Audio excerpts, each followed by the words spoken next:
Vous êtes bien sur Radio Off Basket, la radio qui vous parle de NBA, la radio qui vous écoute. Basketball, c'est mieux à la radio. Ça, c'est l'enchaînement qui me fait halluciner un petit peu sur le physique de ce meneur. Hein. Oui. Disons-le, même s'il a un petit peu plus d'un mètre 90, mais c'est un meneur. Et qu'un ailier fasse ça, on peut encore se dire. Mais c'est une bombe, c'est vraiment une bombe humaine. C'est très, très, très impressionnant. Après, c'est dans les prolongations.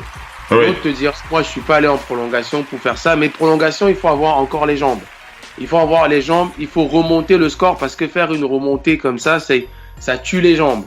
Il faut avoir la lucidité pour continuer à enchaîner. Donc, c'est ça qui est vraiment très, très fort.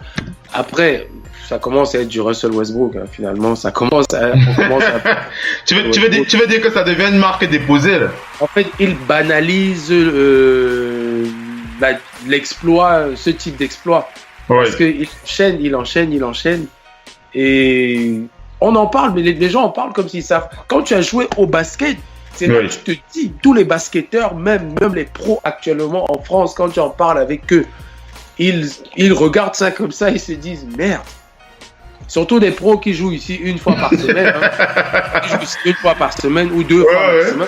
Tu vois, déjà, les gars regardent comme ça, ils se disent physiquement, comment est-ce possible? Des joueurs que j'ai eu à voir, c'est-à-dire dominants de façon athlétique et qui prenaient les matchs avec une énergie terrible, c'était Karl Malone. Oui. Parce que ce monsieur, en 19 ans de carrière, à 17 reprises, il a joué plus de 80 matchs. Et à 10 reprises, il a joué tous les 82 matchs. Et Russell, en fait, depuis le début de cette saison, Westbrook me fait penser à ce monsieur. Parce que ils ont la même façon, la même énergie lors des matchs. C'est inacceptable de s'asseoir sur le banc. J'étais parmi les détraqueurs de Westbrook cette saison.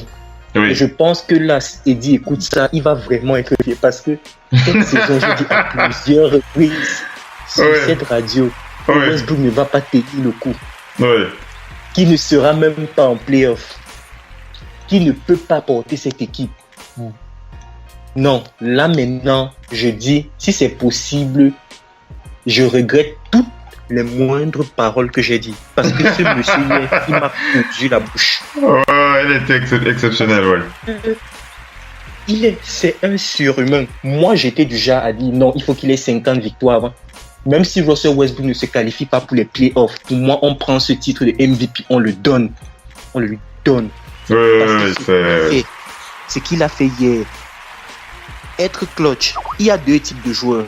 Et je pense que ça vient plus du côté... Je pense que il y a être clutch et être un très bon joueur.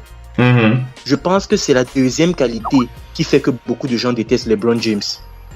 Être clutch. Quand je vois un bon joueur qui dessus quoi est clutch, c'est-à-dire comme Stephen A. Smith le dit, when palms are wet and sweaty, ça veut dire dans les dernières minutes, qui met ce genre de tir comme il met.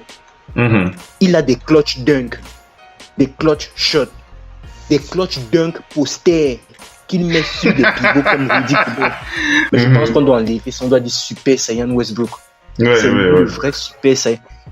C'est-à-dire, son énergie est contagieuse. Je ne peux pas dire que c'est contagieux parce que personne en NBA n'arrive à imiter ce qu'il fait.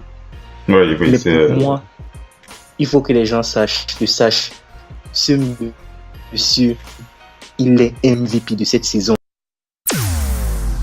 Vous êtes bien sur Radio Off Basket, la radio qui vous parle de NBA, la radio qui vous écoute. Basketball, c'est mieux à la radio.